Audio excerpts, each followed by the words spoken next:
চলো আজ তোমাদেরকে দেখাই আমার রেস্টুরেন্টে কীভাবে পাস্তা তৈরি করি। তোমরা চাইলে কিন্তু বাড়িতেও এইভাবে তৈরি করতে পারবে। আমি ঢেলে দিয়েছি টমেটো পেস্ট, অনিয়ন এবং গার্লিক, এগুলো দিয়ে দিয়েছি। এবার আমরা চলে গেছি ফায়ারে। এটা কিন্তু একটা পপুলার ডিশ, সৌদি আরবের সৌদিরা প্রচুর পরিমাণে খায়।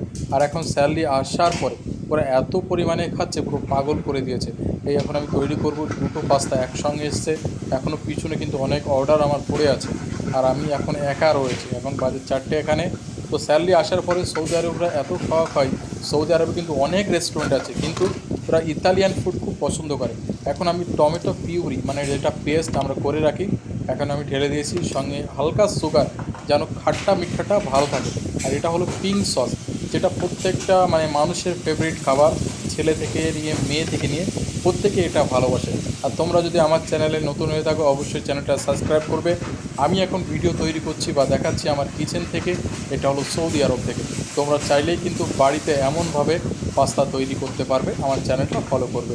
তো চলো আমি এখন সল্ট পেপার দিয়ে দেবো। হ্যাঁ, এখানে কিন্তু প্রত্যেকটা খাবারের টেস্ট কিন্তু এক থাকে, কারণ এখানে সব কিছু মেজারমেন্ট থাকে।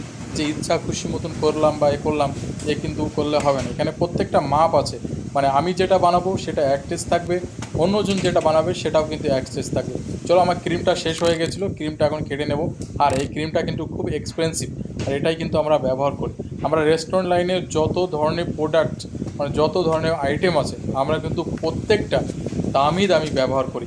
একটা আছে চিকেন, আর একটা আছে চিকেন না, দুটো একসঙ্গে অর্ডার করেছে দুটো গেস্ট, আমাদের রেগুলার গেস্ট। তো তোমরা কে কোথা থেকে ভিডিওটা দেখছো অবশ্যই কমেন্ট করবে, এবং প্রত্যেকে যদি ভিডিওটা ভালো লাগবে প্রত্যেকে লাইক কমেন্ট শেয়ার করবে, এবং তোমাদের মতামতটা কমেন্টে দেখে যাবে। আমি কিন্তু নতুন ভিডিও বানাচ্ছি, জানি না কেমন ভিডিও বানাচ্ছি।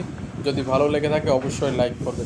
তো আমি এসেছি এখন 4 বছর হয়ে গেছে সৌদি আরবে, আমি রেস্টুরেন্টে কাজ করছি। আর আমি যে কোম্পানিতে কাজ করছি সেটা তোমাদেরকে পরে বলবো। সেই কোম্পানিটা হলো অনেক বড় একটা কোম্পানি। তো চলো, পাস্তা কিন্তু অলমোস্ট আমার রেডি হয়ে গেছে। কিন্তু পাস্তার যে মেন একটা যে ইতালিয়ান বেজিল, ওই বেজিলটা না দিলে কিন্তু পাস্তার কোনো মর্ম থাকে না। মানে যে কোনো জিনিসের একটা মানে সৌন্দর্য থাকে বা একটা খুশবু থাকে, সেটা কিন্তু আসে। হ্যাঁ, সাফ সাফাই কিন্তু করতে হবে, খুব পরিষ্কার পরিচ্ছন্ন কিন্তু রেস্টুরেন্টগুলো থাকে। কারণ এখানে ফুড হাইজিনিং বা ফুড থেকেই কিন্তু রোগ ভ্রান্তি হয়, কিন্তু সেটা কিন্তু আমাদের খেয়াল রাখতে হয়। আমরা হাজার হাজার লোকের খাবার বানাই এমন পরিষ্কার পরিচ্ছন্নভাবে, যদি অপরিষ্কার থাকে সুপারভাইজার এসে কিন্তু পেনাল্টি মেরে দেবে, এখানে কোনো কথা শুনে। চলো দেখো, পিঙ্ক সস পেনে কিন্তু রেডি হয়ে গেছে। খুব একটা পপুলার ডিশ, যেটা প্রত্যেকটা মানুষ, মেয়ে থেকে ছেলে, প্রত্যেকটা মানুষ পছন্দ করে। তো অলমোস্ট আমার অর্ডার রেডি হয়ে গেছে। এখন কিন্তু আমার হাতে অনেক কাজ আছে, কিন্তু অর্ডার দুটো রেডি করে দিলাম। তো চলো বাই বাই, পরে আবার তোমাদের